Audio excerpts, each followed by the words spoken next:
Disappointing driving here from all involved. Absolutely, the van's driving is absolutely diabolic and disgusting, and they should not be overtaken on a road with double solid lines, especially when there are bends ahead. However, given the high risk to innocent people coming in the other direction, I would be expecting the camera car to allow the van over and to then reduce their speed gradually to create a safe braking distance to the van. Instead, they maintain and continue accelerating, making it difficult for the van to decide if there's enough room for the van to move back in.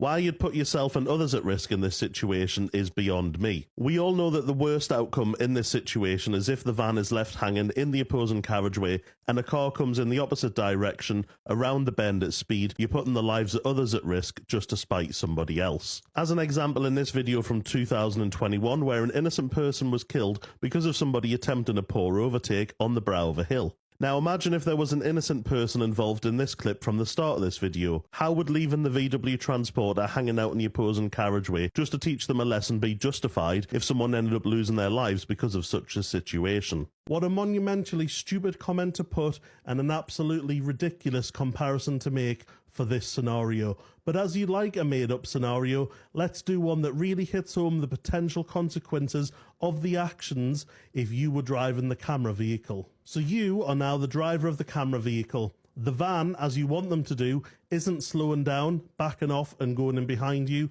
They're still sticking to the side of you, trying to nudge in front of you, get into that gap between you and the other car. You decide to teach them the ultimate lesson. You don't let them, you keep accelerating, you keep them hanging out on the wrong side of the road, double solid white lines, approaching a bend on a national speed limit road. In the opposite direction is your daughter. She's going to her boyfriend's after work. She's driving 60 miles an hour exactly. She's got her music loud, she's singing along, and she's really looking forward to coming home later and having the family evening meal with you and your partner. As I said, she's doing 60 miles an hour because it's a national speed limit road. We'll say the van is going 50 miles an hour, a little bit slower to account for them hitting the brakes and keep accelerating to try and get into that little gap ahead of your car. But like we said, you're teaching them a lesson and leaving them out on the wrong side of the road.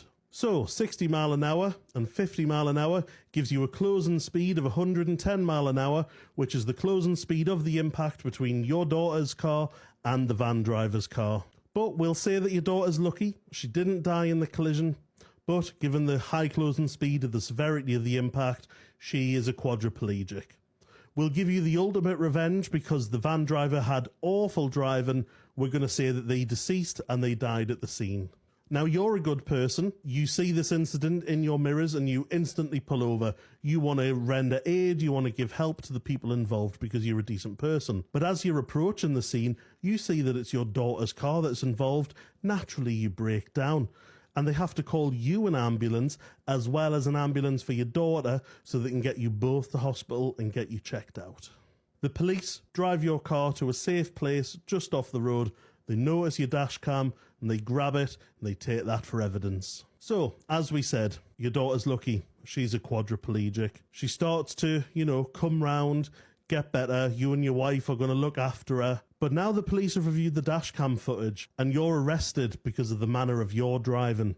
It's led to the death of one person and another person has been a quadriplegic, all because you were teaching that person a lesson. So the police naturally have to follow through with a charge and they're going to go for full prosecution. So you make it a court. And as we've said, your daughter's a quadriplegic. The judge is going to make an example out of you because one person is dead, one person is a quadriplegic, all because you didn't just let off the throttle a little bit. So now they're giving you a custodial sentence. Obviously, it'll get halved once you're in there, but you're going to be in there for a little while. So your partner's at home looking after your quadriplegic daughter. Your parents are going to muck in and help, but they're getting on a bit, and they're having to suddenly change their lives to help the daughter that's a quadriplegic. And all of that is because of the lesson that you've taught the driver of the van. Worth it? Or is it better to just take notice of the big general condition at the start of the highway code rules, which says you should always give way to avoid an incident? Lovely jubbly, sound as a pound.